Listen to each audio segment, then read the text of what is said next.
New episodes of the I Know You Didn't Ask podcast are out every Monday and Friday, available wherever you listen to podcasts and on YouTube. Welcome to I Know You Didn't Ask. I'm your host, Megan O'Donnell, and I am so excited to be here on a beautiful Sunday evening, entering into February. I mean, we got a lot of shit to talk about today, people, but let's just get into some housekeeping that we need to get into prior to starting the show. You guys, I got a real job. One that requires me to go into an office. I forgot what it's like to wear structured pants. So my Monday's episodes will be as is. I will be hoping and praying to get 2 episodes out a week, but bear with me for those first few weeks just as I, get comfortable with the new gig. It is thankfully only a contract gig, 4 months, which is good for someone as lazy and uninspired to work as I am. I want to not be tethered down for a full-time job forever. So 4 months, it might extend to be a little bit longer, but as I said, bear with me. I know I have so many fun projects that I'm working on, and so I'm hoping the time that I'm going to be commuting into Manhattan to work, I'll be able to actually work on the show, but I might also just need that time to doom scroll or read a book. I know. Shocking that I'm reading again or just listening to a podcast. So bear with me. Thank you for your patience. And sorry again for the shit fucking audio in last Monday's episode. You guys, there's just a lot on my mind. And sometimes doing a little sound check feels like the last thing I could possibly do at the end of the day. But had I done it, I wouldn't have been in this situation. But you know what this job means? It means that I will have more money to put into this show eventually. So it's all good. I'm going to be paying someone to make me a website. And if you're a web developer or know anybody who knows how to make a WordPress website, I'm not kidding. Hit me up on Instagram and TikTok at Megan the Podcaster because I am looking for someone to basically make a fully functioning website for me so I can just do the bare minimum and have it update per episode. I can't try to code a website. I tried like a month and a half ago and I did it for like 45 straight minutes, which is a lot for somebody with chronic debilitating ADHD. But I couldn't get it to work. So we need help here. So again, the money will be good for many different reasons, but it will help to allow me to hopefully do this here show consistently for the future. My priorities are always out of whack, but I have to tell you guys, I did get into the chili cookout in one of the neighboring towns near me.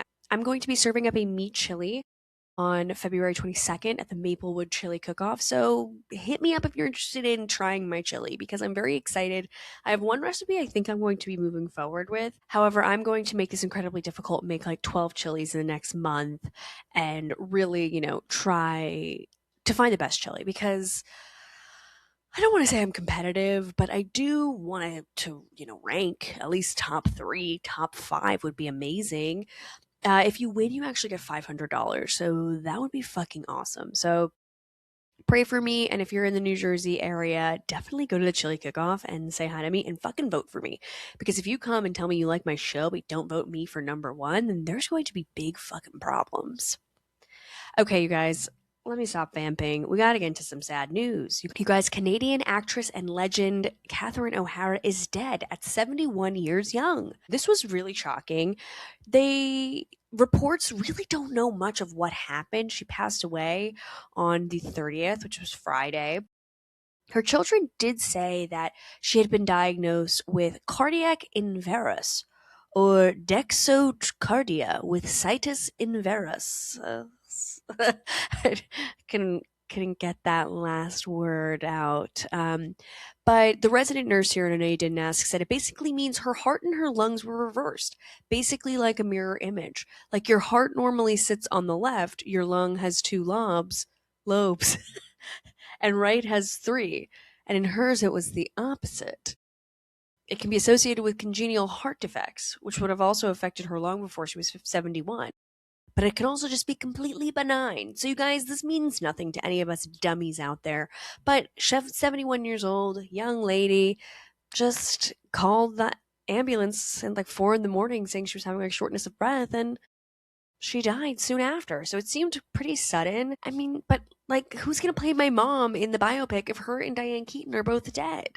Yes, somehow I am making another person's death about me, but this is a lot to think about, when I'm casting my future film. But, we all know her from all of her incredible roles. Of course, she was the deadbeat mom from Home Alone. I can't wait to take my 27 kids to Paris for Christmas. Like, how cool is that? And then, like, leave one, like, and not even realize, like, for, like, a few hours, like, you were in another continent by the time you remembered. She was an iconic powerhouse in comedy. She started her improv career at Second City in Toronto, which is a comedy improv troupe that is based in Chicago, which if you've never been to a improv show, definitely, if you're ever in Chicago, go to Second City. It's so much fun. I was actually there with one of my girlfriends, and we got in trouble for laughing too loud. Granted, we were probably like drunk and high and like really loud and annoying, so probably was valid. But at the time, it felt targeted. We felt like we were being picked on by the staff. My favorite role of hers was Cookie Fleck from the movie Best in Show, and her character in that movie was also married to Eugene Levy. They had been comedy partners for over 50 years. And Best in Show is a mockumentary by Christopher Guest about a competitive dog show. And if you've never seen that movie, take some time to watch it with your loved ones. I think it's children appropriate, I guess. It was one of the only movies that we would watch at my grandparents' house. They had like The Exorcist, Chinatown, and then there was Best in Show and Weekend at Bernie's. So every time we would always sleep over. So anytime we would sleep over their house, we'd watch either one of those films, which, like, again, why are you letting a child watch Weekend at Bernie's? But I think it's given me a great sense of humor. Best in Show is so fucking funny, and her role in it is hilarious. She's a terrier owner. I too am a terrier owner, so I understand the passion behind loving a terrier. But I mean, I would say that's her best film, but her iconic role in Schitt's Creek will forever go down in history as just one of the best comedic performances. I mean, every line that they gave her was just perfectly delivered. Her mannerisms, her wardrobe, the hair pieces in that show are just 10 out of 10 perfection. And of course, she was married to Eugene Levy in that show as well. So, the two of them have really been across many different projects with one another. Christopher Guest, the director of Best in Show, had them together, I think, in Waiting for Guffman, which I saw years ago. But again, like, my brain is mashed potatoes. Like, I don't remember Waiting for Guffman's plot points. But, in Schitt's Creek, she was just like the perfect amount of a neglectful mother. And honestly, it's reminded me to give it a rewatch. It's on Amazon Prime right now if you guys are interested in paying homage to a fucking legend. Like, just it was so shocking and sad. Honestly, like, this death might fall into like the "do you remember where you were" death category. Like, I remember I was in a Chipotle when I found out Michael Jackson died. I was in a Buffalo Exchange in the West Village when I found out Robin Williams died. And now I'll never forget that Catherine O'Hara died when I was getting my nails done at the Glen Ridge Nail Salon. So, I mean, I think she is in a good grouping of iconic people to have died too soon. I mean, so fucking sad. But also, I realize as I'm yapping here, she was also in season 1 of The Studio. And if you guys haven't watched The Studio on Apple, the new Seth Rogen show, all the studios and how they work in Hollywood, definitely check that out. And honestly, like, I fear if this podcast doesn't become successful in like T minus 1 minute, like, I'm gonna become Catherine O'Hara's character in The Studio, and it scares me. I don't want to do that. I don't want to be in production forever. But on that note, RIP to a fucking legend. Really, genuinely sad news. Such a powerhouse to leave Earth, wherever you believe she is now. Okay, big pivot. Nigella Lawson will be replacing Dame Prue Leith from the Great British Bake Off. If you guys aren't watching Bake Off on Netflix, then you're like, what, like 15 years behind the curve. Prue, 85-year-old Prue, is officially retiring. And let the bitch retire. What are we doing here? She's a master baker. She went to the Cordon Bleu school. She's hosted tons of shows before being on Bake Off. She's started her own culinary programs. And, so she's not just a master baker, but she also was just the perfect counterpart to Paul Hollywood. And I really like Nigella Lawson, like a gorgeous British chef with famously great tits. I mean, it's unfair. And I have to say, I have tits like hers. So, you know what? I don't have everything in this life, but I do have that going for me. But I feel like her and Paul Hollywood are going to have sexual tension that, like, might distract me from a contestant's sticky toffee pudding. Like, I need to be focusing on the pudding. I need to be focusing on the breads, the biscuits, the whatever, the madeleines, whatever we're whipping up. There's also so many British desserts I've never heard of. I'm so deeply confused by, but that's besides the point here. But I feel like the balance is going to be a little bit off amongst the judges with like a new very hot person. And you know what? If your husband starts saying, "Honey, let's throw on Bake Off next season," then you know exactly why. And of course, she's an incredible baker. I've always wanted to make her chocolate Guinness cake. I was in London years ago and I was staying at the Ace Hotel. I was just like by myself having like a that was a rip roaring good time of a solo trip until whatever. Memory lane. But I remember I was laying in the bed there and I was watching Nigella Lawson on television and she was making a chocolate Guinness cake. And I always said, Megan, someday you're going to make this cake. And you know what? I might make it. Fuck it. And it seems like people are watching the show less and less. So she's an incredibly accomplished, recognizable, international chef. So I think this will definitely get a lot of new eyes onto the show, as well as reassuring current viewers to continue watching. Prue will be leaving some pretty big shoes to fill. However, I think Nigella will do a lovely job. I mean, her and Paul Hollywood will need to kind of figure out their footing with one another. You know, Paul has like BDE and, you know, the Hollywood handshake that just leaves contestants like quaking. Like, what is her thing going to be? We're going to have to figure that out within the first few episodes. But I mean, you know who I don't want to be near Nigella? Noel Fielding. That fucking freak. I mean, I don't know about that guy who is the host. He is a comedian. He makes me so uncomfortable. And anything he says or does just pisses me off. And, you know, there's something wholesome about the Great British Bake Off because, and I don't know if it's just me. I feel like I'm just like not always up to date with like British humor, but there are so many skits that they do in that show that just like deeply annoy me and I don't find them funny. And I'm wondering, are British people finding this type of slapstick comedy funny? But I really do enjoy the show. I haven't watched this past season, but I will absolutely be digging into it when I'm done with Mad Men, you guys. We're on season 5. I mean, it's just such a great show. HBO, thank you so much for putting Mad Men on your platform because I really needed to get back into 1960s New York, Madison Avenue energy. I will say that watching Bake Off is like sleepy time television. It very much is going to lull you into a nice sleep. But there's also something like so incredibly wholesome about the show. It's not full of like horrific Americans with like terrible competitive energy. Like everybody wants to help one another. And I honestly think like if more people watch the Great British Bake Off, like the world would be a better place, especially now with like Nigella and her tits. Like people are really gonna like do good in the world after watching a few eps.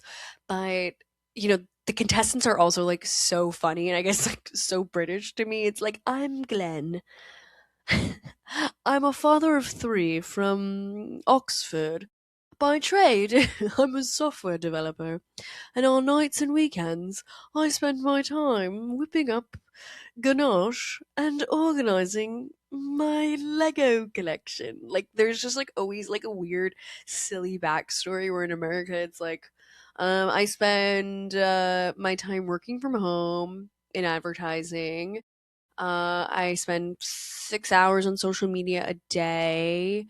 I don't cook dinner. I just order in. What else do I do? Oh yeah, I drink a 6 pack every night. Like I feel like the American version of like the fun facts would just be so dark, where theirs is like I'm making a train set in my basement. Like there's always like something sweet and wholesome about the contestants, and so it's definitely a fun show, and it's a fun show I think you can watch with your children as well. Yes, you might be sexualizing Paul Hollywood a little bit. And again, I don't know if I mentioned it on this here show, but Paul Hollywood is my hall pass. And you know what? I like who I like. I can't describe it. I can't explain it, and I don't want to. Speaking of a bitch who wishes she was as revered as Prue, Meghan Markle. We know her. We love her. We love her, we hate her. I don't know what we feel about Meghan Markle, but I do love when she's in the news because it's always about something so trivial and stupid.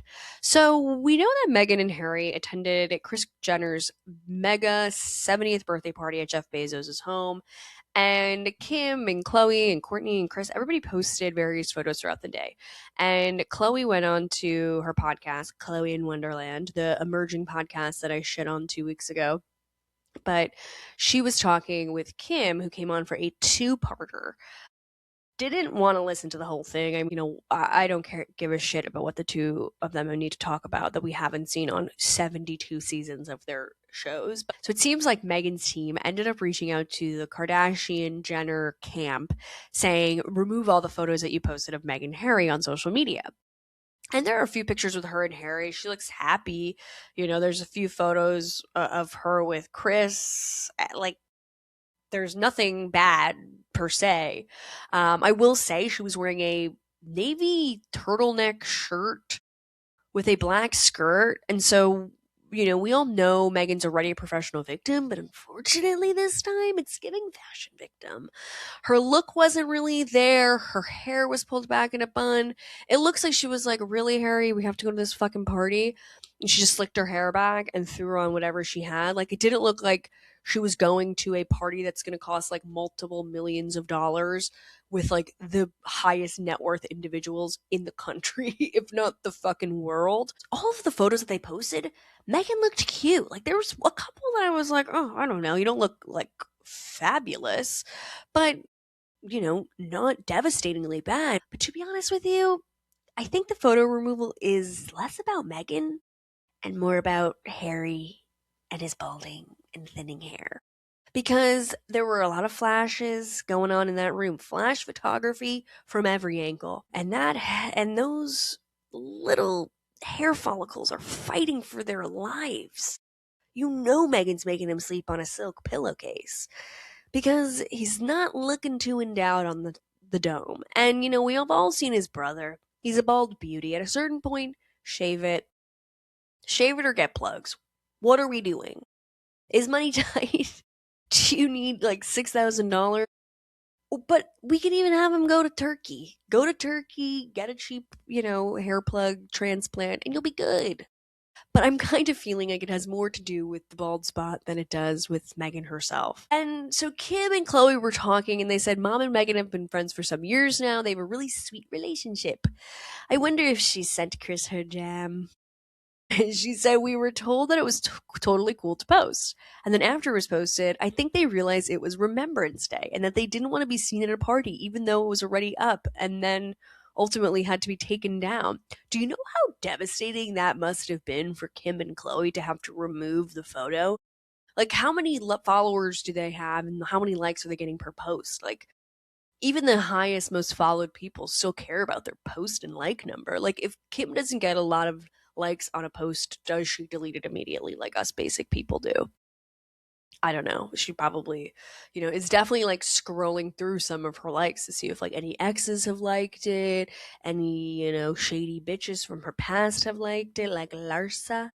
But I had to wonder, like, what the fuck is Remembrance Day? But I guess it is November 11th, a memorial day observed in Commonwealth nations and elsewhere to honor armed forces members who died in the line of duty, originally commemorating the 1918 end of World War One. Sorry, Meghan and Harry, but like, it's not that serious that you went to a party on Remembrance Day. Remember when you both decided to leave the UK, Megxit, if you will? You're American now. Like, we don't celebrate that holiday. RAP to the people who died in World War One. Don't get me wrong, paying my respects. But like, it's not that serious to be seen at a party on Remembrance Day. And honestly, if you really gave a fuck about Remembrance Day, so much so that the Kardashians need to change how their Instagram grid looks, then don't go to the party in the fucking first place. hello, it's not that fucking serious. I mean, to make your publicist reach out to their publicist and say, take the photos down, is embarrassing. Like, what are we doing here? Who do you think you are? You know, if you want it to be fucking royalty, go back to the UK. And I wonder how they feel going to that party knowing they're not even the most fucking famous person there. I mean, who is? Probably Kylie or Kim, but still, I mean, girl, get over yourself. And I do like that the Kardashians talked about it on the podcast. And Chloe, I know I did shit on you a little bit for the emerging podcast nomination, but you're doing good work with this type of content. Uh, I'm obsessed with Netflix lately, and we just got word this week that on February 16th, only 15 days away, Reality Check Inside America's Next Top Model documentary will be coming out. This is all about the 24 seasons of America's Next Top Model. Can you believe it was 24 seasons from 2003 to 2016? This show was incredibly formative in my upbringing. It made me love fashion even more and learn about the industry and learn phrases and things about photo shoots that really just made me fall in love with production in general. And obviously, I'm a fucking fashion producer. So, like, it really did have a big impact on me. And unfortunately, like, when you're a kid watching this type of stuff, you're like, oh, this is all normal. Like, yeah, you just like make this girl starve and cut off all her beautiful hair. Like, make this white girl in blackface. Like, at the time, it's like you don't even think about it. But now, like, in hindsight, it's like, what? Tyra, what's going on? You're a tyrant with these ladies because you're treating them so poorly and they're all always crying. Like, I feel like this is not a safe space. This documentary is being directed by the duo who was behind American Manhunt, Osama bin Laden. I mean, Top Model wasn't that bad, not on Osama levels of bad. Like, it kind of makes me laugh that like the director spent so much time like focusing on Osama bin Laden, and then they're like, who's been worse for Americans? Tyra Banks. But the documentary will feature Tyra. It will have J. Manuel, Miss J, aka J. Alexander now, Nigel Barker. But I have to say, where is Janice Dickinson and where is Gilles Ben Simone? I mean, knowing who Gilles Ben Simone was when I was 11 years old was like a flex. I'd be like in school being like, have you seen the new cover of Elle shot by Gilles Ben Simone? My friend's like, bitch, we play Neopets. Like, what are you talking about? I'm like, you're a fucking cultureless swine. But, anyways, Janice and Tyra were never really friends. And Janice has said like she would taunt Tyra when Tyra was being like particularly difficult to work with. She'd be like, bitch, you're on the cover of Elle and I'm on the cover of Vogue. So, there was some animosity there, I'm gonna assume. But of course, the show featured every single type of trauma and problem you can have, body shaming, as I mentioned, switching ethnicities, sexual harassment claims, forcing girls to have medical surgeries to change how they look. There were bouts of fainting. There was anorexia. There were a moment where they had a photo shoot where they were pretending to be homeless. And I loved Tyra's quote where she was like, this is a very near and dear subject to my heart. And you think it's going to be like, she's like, because my grandpa was homeless. Like, you think it's like something that like people can actually resonate with. But she's like, no, because last year on my talk show, I pretended to be homeless and people were so dismissive of me. Like, really, Tyra? What have you done for homeless people in the past?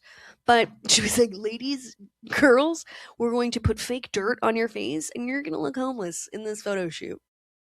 Fucking insane. Again, when you look back on it, it's kind of shocking that everybody was like, okay, go with this idea. And like we all say, oh, it's Tyra, it's Tyra. It's not just Tyra's ideas. This is a team of producers and story producers coming up with these fucked up ideas. So yeah, we can blame Tyra only so much. I mean, of course, like, her reactions and her aggression wasn't always, the fault of the producers, but, she was a passionate model. She probably was also hungry like the rest of them. Tyra in the documentary preview also says, I think I went a little too far. You think, bitch, you live in fucking Australia now. You had to extricate yourself from America because of the damage you've done to generations of young women. I mean, your show was on for 13 years, making girls feel deeply insecure about who they are. And also, like, it's not even like she was talking to ugly people, you know, like she's picking on the most beautiful models ever. And like those poor girls can't even catch a break. Then what about us uggos? Like we got nothing going for us if, you know, Adrian Curry is going to be picked on by Tyra. But we do have some former contestants and winners: Whitney Thompson, Giselle Sampson, Shannon Stewart, Shandy Sullivan, Danny Evans, and Kenya Hill will also appear. But I mean, like, none of my favorites are going to be in. I mean, Adrian Curry, winner of America's Next Top Model Cycle 1, was like, I do not want to be a part of this. And she was so cool. And to me, she was like the definition of like punk rock bitch. Like, she was so cool. Like, I just was obsessed with her and just gorgeous, of course. We had Shandy from season 2. As I mentioned, she's going to be in the documentary, so I'm excited to see what she comes up with. She was like, I was like, she's the white skinny one, but it's a fucking show about models. They're all fucking skinny. Not all were white. I will say there was actually some diversity on this show. Body diversity, not so much. I mean, we had Takara Jones, who was like the most beautiful woman in the world, but Tyra was like, oh, silly girl. We would never let a plus model win. Not in my fucking house, bitch. And I mean, Jada, brutal scene of her just like getting her hair chopped off. And like there were multiple ladies who had to like go from like having a gorgeous long locks into having a pixie cut, like without like their consent. And I guess like you inherently consent to that when you go onto the show and you know a makeover is involved, but still like to just be told like you're gonna get a pixie cut and you're gonna look a lot better, like that is terrifying. Like poor Cassandra, she had like long beautiful brown hair, and Tyra was like, you need to look exactly like Mia Farrow in Rosemary's Baby. The girl is like sobbing and crying, and even Jada like crying and panicking, like taking away somebody's hair is part of their identity, and just casually and cavalierly be like, well, you're getting a fucking pixie cut and you're gonna look gorgeous. And of course they all do look beautiful, but doesn't mean that they're not like uncomfortable with this new reality for themselves.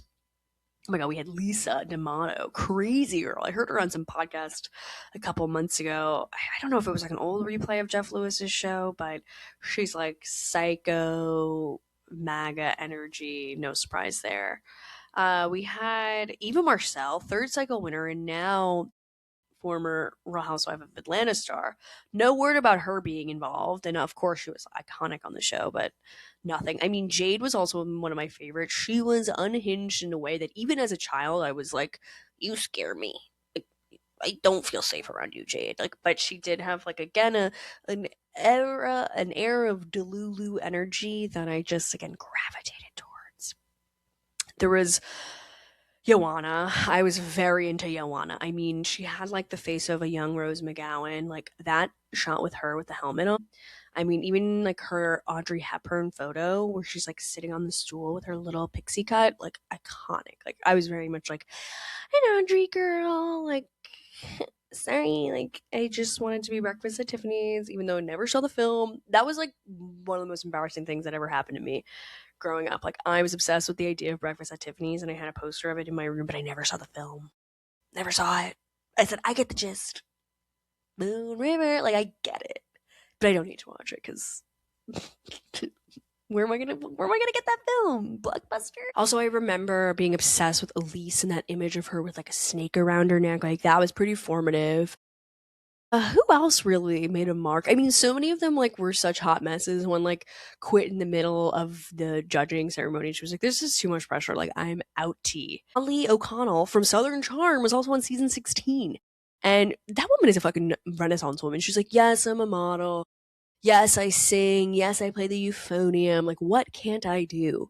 And she was on the show, and her whole kind of main plot point was that they like put this weave on her, and this poor girl had like one like the most ridiculous looking hairpiece ever. Like it wasn't like attractive on her. So the fact that they were like, we're going to put a big weave on your head and needed to bring in like a specialist, not just like a hairstylist who knows weaves, but like a weave specialist to figure out how they're going to attach it to her head. And the poor girl had like rashes all over her scalp and like nobody gave a shit. And then she gets to the end. I was again just gonna say spoiler, but again, this came out like 12 years ago. But she was going to be up to win, and then they end up cutting her hair into this like little bowl cut, and then like 45 minutes later they're like, oof, you didn't win. It's like, well, why'd you fucking cut her hair? Like, just let her go fucking home like the rest of the fucking world. Like, just let her go. Let her go. Molly has so much interesting lore about her. I feel like I need to do just a proper deep dive and have her come on the pod. She seems like she'd be so much fun. I mean, there was also Kim, who was like the hot lesbian butch girl, and I remember being like, "Who's this cutie?" And Tyra was like, "I'm black, but you don't see me saying it every second, so stop saying you're gay every second." She's like, "Ugh," like it's like not. It just comes out like it's not something I think about. So you know, we've homophobia being exposed in this documentary as well. But I'm so excited for this documentary to come out. I mean, obviously, the show like didn't do wonders for these ladies. What they get like $100,000 cover girl sponsorship and a spread in Elle magazine. None of them really became like a mega superstar model like, Christy Turlington, Naomi Campbell, Kate Moss, or anything like that. I mean, I think Eva probably had the biggest career, but I think it was also obviously resurrected because of going on to Real Housewives of Atlanta. But, you see these poor girls, they really are broken down. And so many of them have been coming out now talking about how they're still dealing with like the residual trauma from being on this show, from whatever, they experienced. And I mean, I'm excited to see the documentary. And, again, it's sick because like I like these documentaries that like expose fucked up things. But again, if it means that like, maybe some of the victims of Tyra can see that she actually has some remorse about the situation, then maybe it is for a good thing. Or are we just like rubbernecking sickos who like to watch these shows in general and then also like to watch the documentaries where people kind of, you know, shift blame, because that's also something Tyra's kind of doing. She was like, everybody was making me want to be more, bold and more intense with everything. It's not my fault. It's like, well, it's also like your show and your name on it. So if you really felt like having your white models, put blackface on or like look like an Asian person, like you kind of have the ability to say like, no, I don't think this is appropriate, let's do something else. But again, it was like in the early 2000s, things were different back then. And hopefully moving forward, we don't get ourselves in those types of messy situations anymore on television. I mean, it's bound to happen, but you know we can hopefully be a little bit more mindful in the boardroom when it comes to programming decisions. Okay, you guys. Also, I meant to mention that Tyra is now living in Sydney, Australia, and she has an ice cream shop. She's an ice cream shop mogul, and it is called Smize and Dream, and it's called Hot Ice Cream, and it's really confusing. So it is a thick, pourable, warm, dairy-based dessert designed to be sipped rather than scooped. It is described as a creamy, custard-like, or velvety beverage, just distinct from hot chocolate. I don't understand what it is. Oh, I think they actually might be opening one in New York City. But like, am I gonna be going to Smile and Dream? Probably. Oh wow.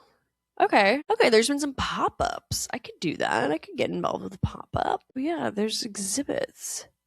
Oh, it's an immersive experience. Nice. Yeah, I might give it a shot. Okay. It's at Mr. Purple, a busted old club in Soho.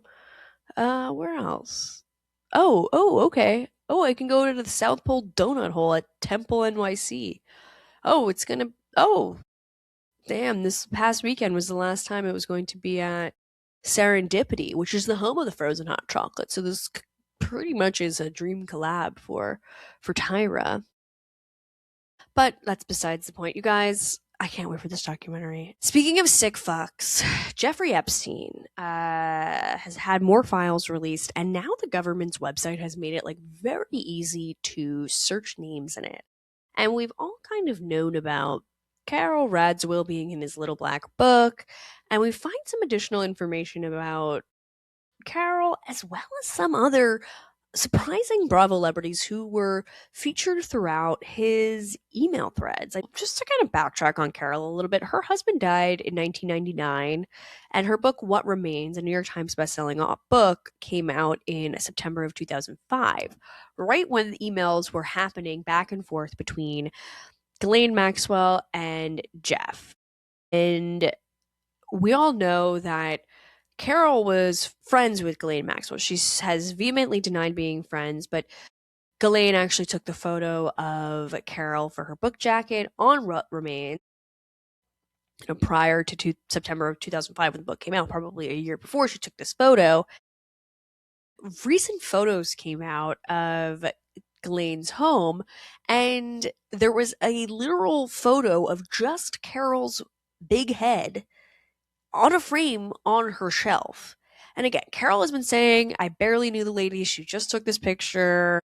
And it's seeming like that's probably not the case if your photo is just on their bookshelf. And there wasn't like 20,000 photos where it's like, oh, maybe I just put a photo of Carol up there. Maybe I took the photo. It was a beautiful photo, whatever. But it's clear that they are friends, because if anybody had just had a rogue photo of me in their home, I would hope I knew them. So that was one kind of questionable thing that came out. But also, some emails came out where I guess Ghislaine was basically trying to have Carol write an article for Tatler magazine for something about Jeffrey. And she is saying, she's one of my closest friends, so look after her, make her shine. Her book is really amazing, by the way, and I'll get you a galley as soon as possible, basically like a draft, a screener version. I can take the pic for Tatler. I took her author pic for the book. Seems taking pics of my friends is my new career. Ask Carol about my pics. G. Jeffrey ends up responding, thanks so much for all your help. I'll do my best. I desperately need the galley, which Carol kindly offered to provide. And I don't know if she got my response. We're under the gun time-wise, yada, yada. I can meet you in the Hamptons or NYC. I need to meet with her as soon as possible. Yada, yada. So again, it's clear that like Carol was deeper into this social scene than she wants to admit. And there were some conversations about her book, and there were some conversations back and forth between Teresa DeFalco and Jeffrey. And Teresa is her sister-in-law, who she had worked with as an editor of What Remains and Widow's Guide to Sex and Dating. And there was another interesting thing where Ghislaine is writing to Teresa. Again, this is like one day after her emails with Jeff about Carol. She said, Teresa, I am friend jumping and emailing you direct. Told stinky Carol. Oh, it's like the worst part about this. Like, not only that you're like being associated with these fucking sexual predators, but you're called stinky. Told Stinky Carol that I wanted to say hi, but she refused to let me call you on the grounds that you were in the supermarket, and reluctantly, I said I would email you instead. She is a vile, slimy, I don't even know, Spirogra. How the fuck? Damn, this is some fucking British aristocratic phrase. What the fuck is that? Spiroga.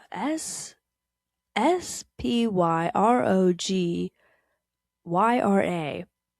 She's a vile, slimy Spiroga on a stagnant pond, for the record. We were having a fun time, though, in Miami. Just want to let you know what a great book you wrote with Carol. I'm sorry, was Aviva right? Did Teresa help ghostwrite the book? I mean, she's her editor. That's like what you literally do, is like take someone's words and like rework them to make it sound better. But I know that without you, your encouragement, your friendship, the book would not have been published, and you would not be looking at a bestseller. So congratulations to you too. I loved it, and I hope you know and was moved by it, yada yada. Then she closes out by saying, I look forward to seeing you at the book party. So there you go. So it seems like they were a little bit closer than Carol wants to let on about. Which, I mean, I don't blame her, but still, like, it's the company you keep, honey. I will say, I got into a very dark place this afternoon where I was basically just searching every person from Bravo in the Epstein database. I was really shocked and surprised to see that Alex McCord and Simon Van Kempen's name did come up, and it was not in a nefarious way, but I guess the Van Kempens invited Jeffrey Epstein to a summer arts soiree cocktail party on June 8th, 2011. Cocktail attire hosted by Alex McCord and Simon Van Kempen. Tickets from $99. Galapagos Art Space, Brooklyn. You think Jeffrey Epstein is going to fucking Brooklyn to party with the Van Kempens? Hard pass. So funny. So let's pivot down to Miami. OG housewife Leah Black was married to a very, very successful, famous attorney, Roy Black, who recently passed away, RIP. And we know that Roy Black and Jeffrey Epstein were thick as thieves. And her husband was mentioned in the evidence pages 1,819 times. So safe to say they were pretty close. We don't know if Roy was doing the diddling that Epstein was up to, but again, birds of a feather flock together. Like, you can't have a person in your life who's like a serious pervert on this scale and like not have slight inklings about it. And like Roy Black was like defending him in cases where he was being penalized for being a sexual predator. So it's not like people didn't have an idea that like he was being a creep. But there were some emails between Leah herself and Jeffrey Epstein. So back in 2019, it seems like Leah reached out to Jeff saying, "Thank you for the visit. Had fun. Come anytime. Soon, I hope." And I don't know if you guys remember, but like old school Blackberries and sometimes iPhones have it say like sent from iPhone. Hers said sent from Leah's little Blackberry, which I kind of thought was cute. But like, why do you want him to come over soon? Okay. And then in response to that, he said, "It was great fun, RJ is unique." RJ is her son, Roy Jr. Nothing worse than your child being called unique. Like, that's the nice way of saying, like, your kid's a fucking freak.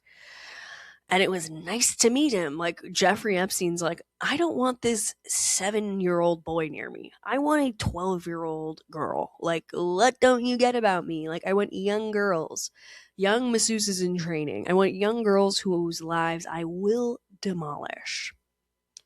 Then a few months later, fast forward to March 18th, 2010, my half birthday, you guys, she said to him, "Thinking of you. We are at the Ritz downtown. Roy has a trial starting next week from Monday. Parentheses, poor client. So RJ and I are here through Monday and back the 26th for a couple weeks. Spring break. Maybe we'll be able to say hi." Again, like, why does she want to say hi to him? Why is she trying to hang out with Jeffrey Epstein? Bitch, you're married. Just go hang out with your unique son. Like, get the fuck out of here. I think that's honestly one of the reasons why she probably hasn't petitioned to get onto the Real Housewives of Miami reboot. I feel like she was like, well, I'm kind of buddy-buddy with Jeffrey Epstein, and I've begged him to hang out with me via email, and this will eventually come out. I knew Leah was going to be coming up in the search history once I found out that there was over 1,800 references of her husband, so God knows she was going to be included somehow. So let's move over to some ladies of London, the OG cast, and I guess Real Housewife of Dubai. Caroline Stanbury was mentioned a few times, I guess, in regards to dating Prince Andrew, which I didn't even know that. And then there was another conversation from September of 2019, and it was interesting. It doesn't say who sent this email, but it said, "Hey, I was able to identify the following from the names you gave me. 1, Caroline Stanbury Hadid, and 2, Abigail King. 1, I identified Caroline Stanbury Hadid, married to Sem Habib." And I'm guessing this was like some type of research that they were doing into like Prince Andrew's exes to basically like reach out to them and silence them when everything was going down with Prince Andrew and Virginia Giuffre, I don't know her name, RIP, another woman who unfortunately took her own life as, a devastating reaction to just like a lifetime of trauma at the hands of Jeffrey Epstein and Bill Clinton and Prince Andrew, whatever. And then what I found was really interesting, and this is like a deep cut for Bravo fans, but Abigail King ends up turning into Adela King. I don't know if you guys remember Adela from like OG season 1, maybe 2 of Ladies of London. She was also involved with Ghislaine and Jeffrey at some point. So again, these British girlies, they had something to do with what was going on in the Jeffrey Epstein world. And unfortunately, you know me, I don't like speaking ill of the dead, but Annabelle Nielsen, who was like the OG cool fashion girly, like Kate Moss wishes, she passed away back in 2018 and was also on the first few seasons of Ladies of London. And her and Jeffrey were buddy buddy too. Seems like they talked a bunch via email many different times. Somebody reaching out to Annabelle on his behalf saying, hey, Annabelle, let's you and I try to find something cute for Jeffrey Epstein tonight. See you later, ... There were times where Jeff would tell his assistant to call Annabelle directly about something.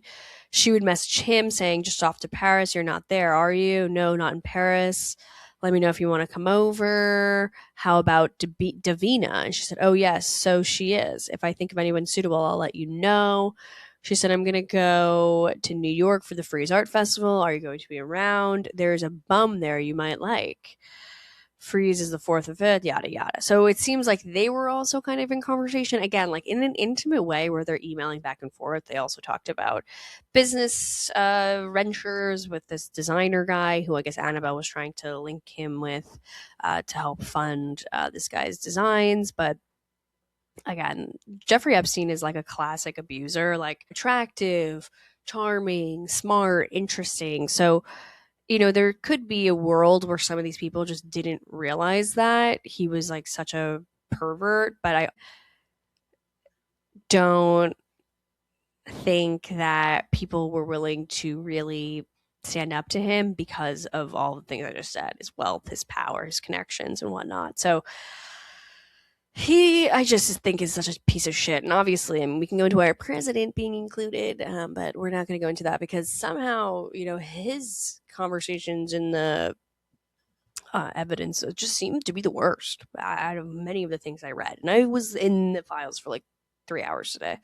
I do need a fucking life. Oh, one other thing from Annabelle. She reached out to him on May 1st, 2011, saying, sorry I didn't come and see you today.